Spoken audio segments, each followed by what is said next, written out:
And I think my biggest takeaway with cannabis, with any substance you do, whether it's, alcohol, cigarettes, caffeine, the biggest takeaway is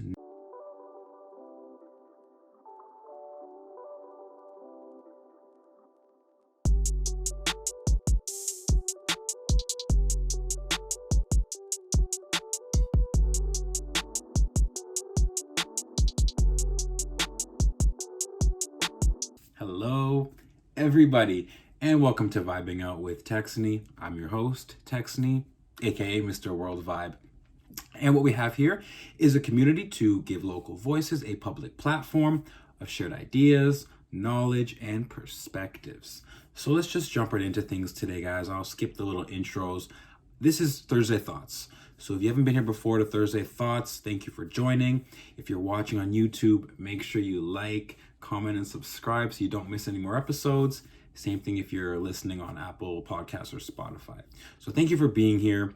This is a big episode. It's a very personal one for me.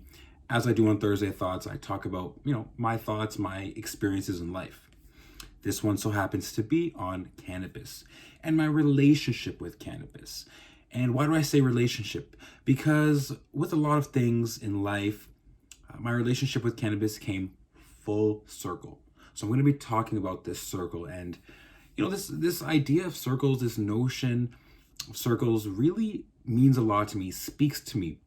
Ever since Mac Miller, the late Mac Miller, made his posthumous album Circles, I've been toying with this idea. I've been seeing the effects of that. I even see spirals as very important. And spirals to me is a bigger concept, is a more just personal concept. But in this case, circles it's cathartic. It's good to know sometimes that things come full circle. It's good to see how life happens like this. And in this case, yes, cannabis for me did come all the way around. So you'll see how it did in this episode. I'm going to also talk about the pros and cons, my pros and cons from my experience, and then just my final takeaways. So stay tuned because this is a big episode and I really hope you take something away from this episode, some perspectives. Maybe you reflect on your own cannabis usage if you've ever tried weed before, okay? It's not that big of a deal anymore, okay? It has its stigmas before, but now it's just another thing. But it's all depending on how it works in your life. So listen to my story and see what that means to you. So thank you for being here. Let's just jump into it. By the way, I did get my hair done, so y'all see that, okay? I got this done just for you guys, just for this video. No, that's where you're wrong. Okay, my birthday is today as this video is released, as this podcast is released. So yes, thank you. Thanks, sis. Just wanted to go into the new year looking and feeling fresh. So this circle, right? Let's start with the circle idea because there's different levels to the circle, okay? I started out as a non-user, right? Never tried it. I started experimenting, which means, I was, trying it out.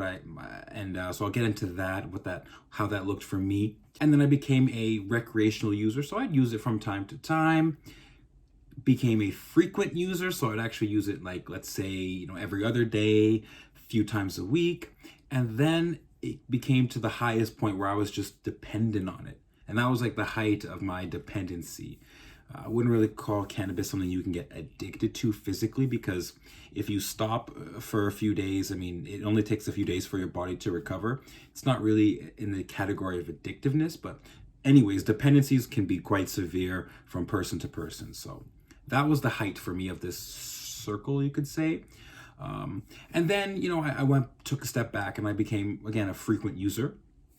I took a few tolerance breaks. And I did my no sip, no smoke challenges. So I stopped a little bit and then I turned into a recreational kind of user. And then I went back to, how I am now, a non-user in a sense. So it is a full circle. And I want to explain kind of the timeline of this. So let's start with not today, not as I'm 26. Let's start all the way back to when I was like 17, 18.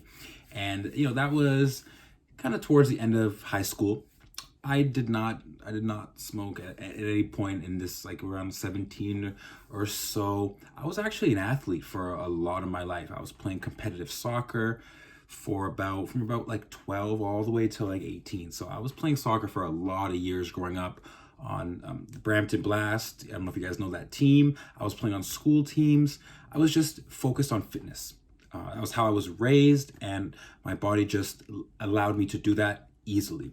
So even though I was around friends who, used cannabis, or as we called it back then, weed, because it was illegal.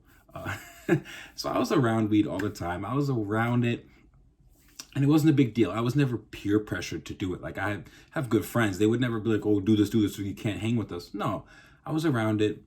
It was no big deal. I knew how I stood. My identity was athlete. So I never really questioned. I never really wanted to, never saw a big interest in it. We'll come back to this idea of identity because that's really important. So just keep that in mind every time I bring up the word identity. It is important here. And then, around 18, I started experimenting. If you saw my last Music Mondays when I showed you guys a verse, my very first verse I've publicly shown anyone. The first line is, first time I got high was off an edible. That's true, okay?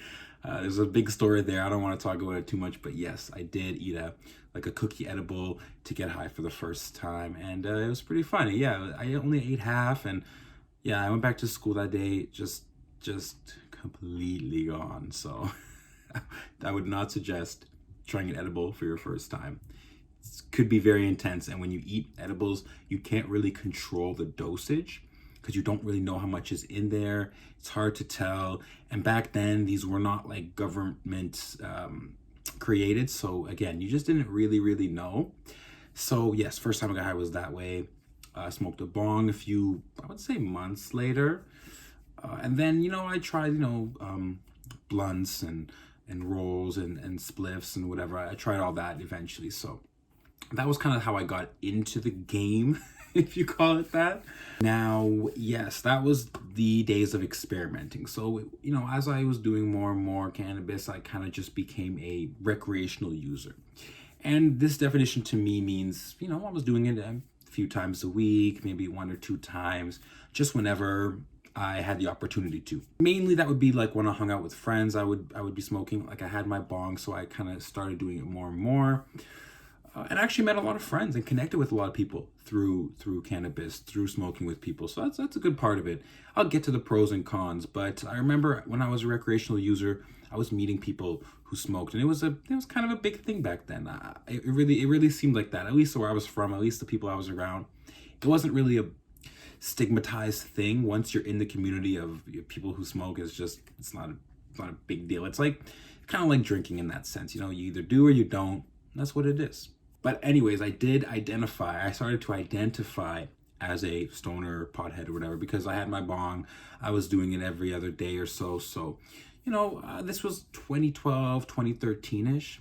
And also around that time, a lot of music was influencing me as well. A lot of TDE, a lot of Absol, a lot of Schoolboy Q, Mac Miller, Joey Badass, Chance the Rapper. A lot of these artists influenced me as well. So had a lot of influences going on around the time, and that kind of shifted my identity to, someone who partakes in smoking weed. You know what I mean? It was what it was. At a certain point, I ended up becoming a frequent user, and I would just call that like every day, basically. Every day, maybe once a day, something like that. So at this point of being a frequent user, I did start to feel a little shame for smoking so much, especially around my family. I didn't want people to know I was doing it.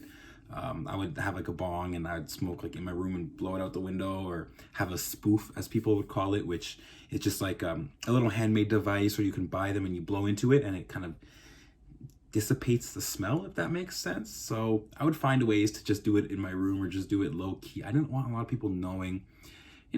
Cannabis, it was illegal at the time, and I was still an athlete. I was still going to soccer, so it didn't seem like something I should be doing, and I started to kind of do it too much to a point where I felt bad. Like, that shame started to come.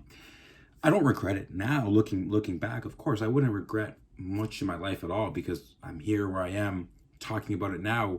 Coming full circle, it only seems right I talk about it. But yeah, I did have shame at the time. But regardless, I continued to smoke, whatever. I know, like I said, it was illegal, stigmatized. I even saw people, get suspended, get arrested for it. So it wasn't something I was proud to be doing so much at the time. That I know for sure. And then the height of my cannabis usage was the dependency. I was really, you could say physiologically or psychologically dependent on this substance. We all experience addictions differently, so I can only speak on myself, right?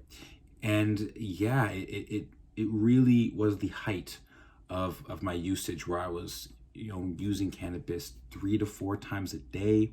I would wake up and I would need to. I would need to, in order to feel like myself, in order to be hungry and want food, in order to have energy. If I didn't, I would be burnt out and I would need to smoke again. Hence me, doing it 3, 4 times a day by myself with friends. I would look for reasons and ways to. So yeah, I remember that period, which was, roughly 2013, 2014. I was doing it more than I definitely should have, but is what it is. I even bought this book here, Quit Cannabis. I don't know when I bought it, but I haven't read it. I just bought it because I'm like, you know what? I think I'm doing it too much. And so, if y'all want it, let me know. I'll sell it to you like $5 or more. If you want it, let me know. But yeah, I really just had no motivation to work out, really. I was still playing soccer, but I kind of eventually quit that just because I didn't want to play in the US, or I didn't want to keep pursuing it. So it just happened at the same time that I stopped playing soccer and I started smoking more. It kind of added to that shame and that factor in my head. And really the worst part was, it was 2013, 2014. These are my first few years in university. And I was skipping school to stay in my room, not this room, but to stay in my room, smoke bowls, and just play video games every day. Not going to school, which I pay for. I pay for university, and I didn't want to go because I'd rather stay at home doing that. So my overall motivation, like clarity in life and focus, was just not in a good place. And that might have been because of other things in my life, sure, but the cannabis usage did not help that for me personally. So that was kind of like the lowest point of me doing it. The highest dependency was my lowest point with, cannabis usage, you could say. I think my intention of smoking was just to feel good, in the moment, maybe I was suppressing thoughts and emotions. Sure, that's fair to say. But I was just trying to enjoy life, feel good, escape. Have you ever heard of escapism? It's big. It's a big thing, especially nowadays in this pandemic. We all just want to escape life for a little bit, put on some Netflix, play some video games, anything to take us out of reality. That was huge for me growing up. And I think cannabis was just a way to experience escapism more so. But, I found ways to slow down.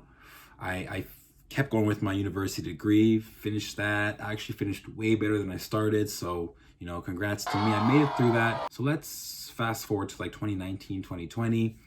By this time, cannabis is legal. Okay, so boom. And actually, I'm going to give you some facts here. October 27th, 2018, cannabis became legal in Canada. Canada was the second country to fully legalize the possession, usage of cannabis. Second to which country? Uruguay. I looked this up, y'all. So a little facts, so sprinkle a little bit of knowledge on this episode. So there you go. Yes, it was legal by this time when I was a frequent or recreational user. After my high dependency, I still smoked every day or every other day, a few times a week, whenever I kind of wanted to, by myself. I never got another bong, but I had a pipe, or I would just, use pre-rolls. I never learned to roll. I was a bong guy all the way. So that's facts, and I'm happy to say that that's cool.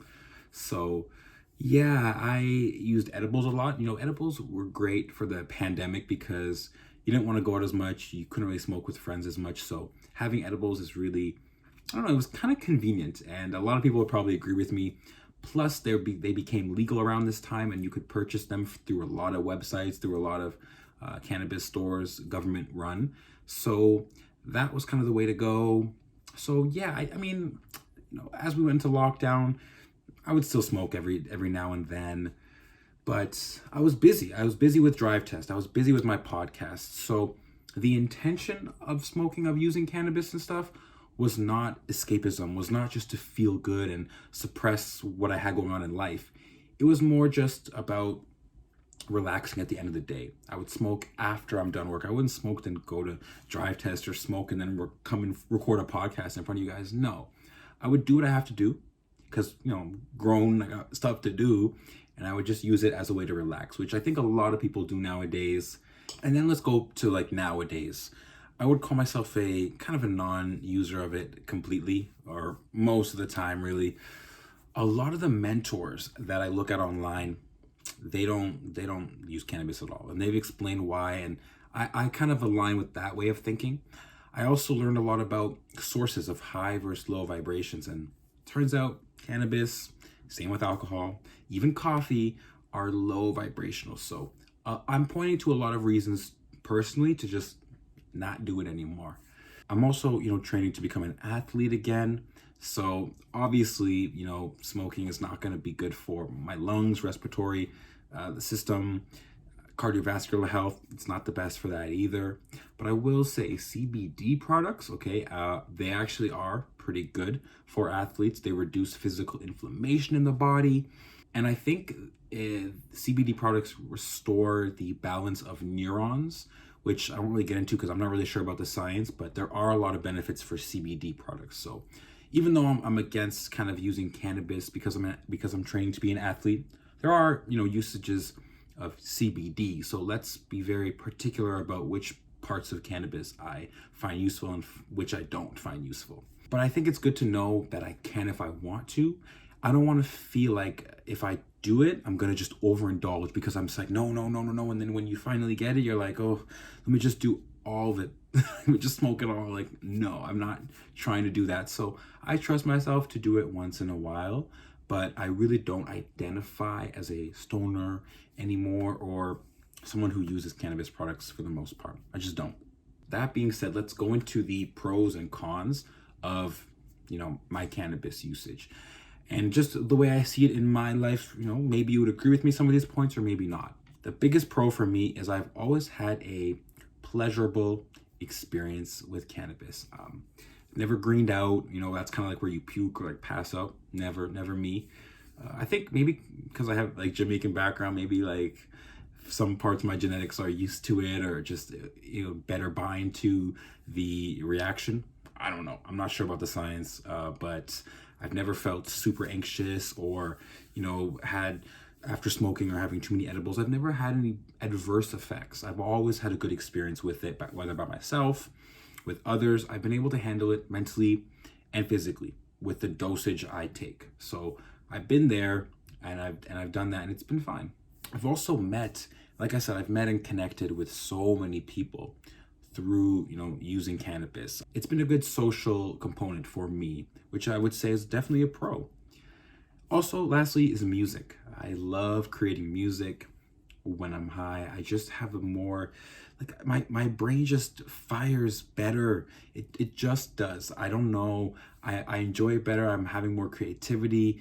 And you can tell by a lot of the music I make that I'll show you in my Music Mondays, a lot of it refers to weed. I have a lot of cannabis references in there because, it was a big part of me and my identity as I was making music. Now let's get to the cons because not everything is just all good. There's good and bad in everything, yin yang, So I think the biggest negative is just how it kind of, in my highest days of dependency, I had like low self-awareness, low clarity, low focus and ambitions to my goals, future ambitions. Like I just didn't have any of that really. And I don't want to make the excuse because I was 18, I didn't care. Like, no, there's a lot of 18-year-olds nowadays who know exactly what they're doing and are on track to doing a lot in life. And so me, I just, that didn't work for me. And even like in the past, like I said, 6 months to like a year or two ago, as I've been smoking recreationally, I'd rather use those 2-3 hours when I'm high to just be productive. Because I don't like getting high and then like being super productive. Like I'm not like I'd rather just be sober in that case and just use those hours to be 100% productive. I also, don't really enjoy the negative effects on the body. Like I said, the lungs, Long-term memory is definitely affected. I know, like, this is the way I think. I feel like when you get high, you create a part of your brain that when you get high, it has all the memories of when you're high. You ever do that? You ever get high and think about other times you got high, or you drink and you think about other times you drank? I really think drugs create, you create paths in your brain, you create memories paired to doing a certain substance. And so I think it kind of splits your memory a little bit. And so I don't know. I feel like my long-term memory is a little bit affected. Like I can't remember a lot of the times I got high, but if I get high, I'll remember them. So I don't really enjoy the physical effects. And honestly, furthermore, it's just not advised to do like cannabis for anyone that's under like 21, even 25, up to 25. Your brain's still growing. So it can have negative effects. I think in most cases, it will have negative effects on your brain, on your body if you're young. So I would just advise against it in that case. So even though I turn out okay, it still has a negative, it just has a negative, harmful impression on me. I've seen it do worse than I have seen cannabis do good. And not really just in my life, but in people I've known. So it's got a negative impression on me, and that counts as a con for real. For me, it led to misuse, dependency. It was illegal when I used it for a long time. So yeah, that's a con in of itself. And lastly, it's just expensive. Like it costs money. You save money if you don't. I think I might have spent anywhere from $1,000 to $5,000 a year just on cannabis. So maybe I could have, I don't know, maybe I could have 15, maybe 10 to 20 grand I could have right now. I don't know how much I smoked. I mean, you saw my empty lighter collection on my preview. So, I mean, just putting it that way, I feel like that's just a con. I mean, it costs money. That's even the same reason why I don't really want to drink alcohol as much. I just would rather save my money on these vices. If I don't have to do them, I won't. And it's going to benefit me just to save that money. So when you look at the pros versus cons, it's pros 3, cons 4. So it's pretty close. I mean, it's not much worse than it is great for myself. I would justify as not really needing it for myself, but it's not the worst thing in the world to do. So, I mean, that's kind of how I relate to this. And I think my biggest takeaway with cannabis, with any substance you do, whether it's, alcohol, cigarettes, caffeine, the biggest takeaway is knowing the intention of why you're doing it. That's the most important thing. Like I said, my intention a long time ago was suppressing thoughts, emotions, just feeling good, escapism, as taking myself out of focus of life and just enjoying the moment. So you have to know why you do a thing, why you do the substance you do, why you do the drug that you do. Like for me, coffee. I drink it and I work on my book that I'm writing. I drink it and I go to my laptop. I pair coffee with work because I like the productivity that comes with drinking coffee. Sometimes I'll drink a pre-workout or something like that and I'll work out. So I use it for an intended usage. When people drink alcohol, they drink it in a social setting to, make them easier, more courage to talk to people. I get that as well. We have to watch out when people do drugs and maybe people drink too much and they say, oh, I just want to black out. I just want to forget the night. See, that's not a good intention of doing alcohol, for example. People like to drink caffeine, but if they drink caffeine in harmful products like energy drinks all the time, then you have to watch out the way you do a certain substance. It can have negative effects. So you have to be very intentional with why you do things. Even like cigarettes, it's got way more cons than it does pros. The only pro is you feel good for a little bit. So people that smoke cigarettes probably just want to feel good. They just want to feel good for a sec, reduce their stress temporarily. But you have to be aware of the cons and the pros, which is something I did in this episode. And it's something I did consciously to come to the realization of why I even do this substance. For me, it turns out it's just a little bit less useful than it is useful. But in any case, if you do cannabis, any drug that you do the drug as you got to do, but also make sure you're aware of the effects. And yeah, that's really all I had to say this episode. I wanted to share my ideas and thoughts on this. This is something that's been a part of my life for so long. And I just felt like it was the right time to talk to you guys about this. So I hope you enjoyed the episode. Hope you enjoyed my perspectives. Maybe you had a little bit of self-reflection in your own mind, which is really important. If you have any comments, questions, if you want to have a conversation with me, comment. If you're watching on YouTube, or just message me on Instagram at VibingOutWT. If you have my number, message me. And let's talk about this, topic, about this theme, because I'd love to hear from you guys. The feedback from you guys is the number one validation, number one reason I do this is to just know that it impacted you anyway, to know that the conversations I had with you guys reached you. So thank you for listening. Thank you for watching. New episode coming soon, so stay tuned. And yeah, take care, guys. This has been Vibing Out with Texony. I'm your host, Texony, aka Mr. WorldVibe, and I'm signing out. Peace.